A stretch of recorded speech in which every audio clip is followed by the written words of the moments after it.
Hi everybody, it's Sasha here, and today I will show you how to make a lemon posset. It's a little dessert, nice to have it after your lunch or between your lunch and dinner.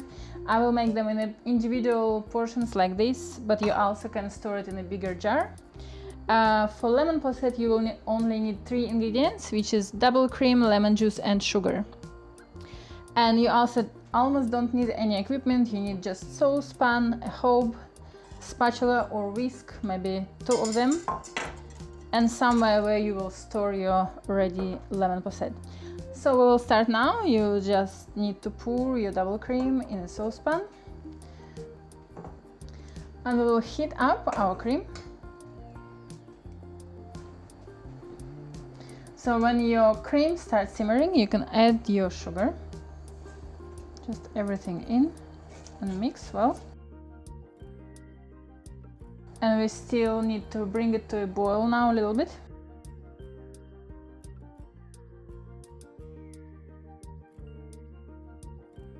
After it was boiling like 1 minute, you can take it off the heat. And when you take it off the heat, you just add your lemon juice and stir well. So it should all come together.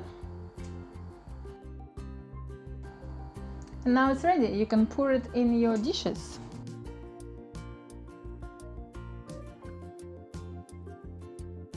Here we go. Now we need to put lemon posset in the fridge for 4 to 5 hours until it's set.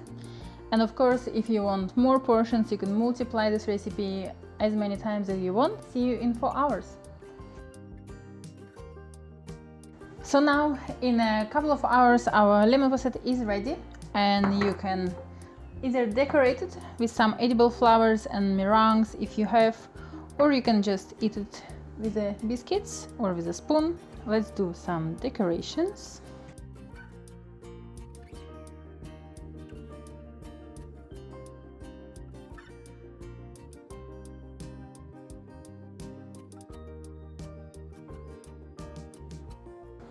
So we have our lemon possets decorated now. Follow our social media for more baking tips and recipes, and also don't forget to share your creations with us.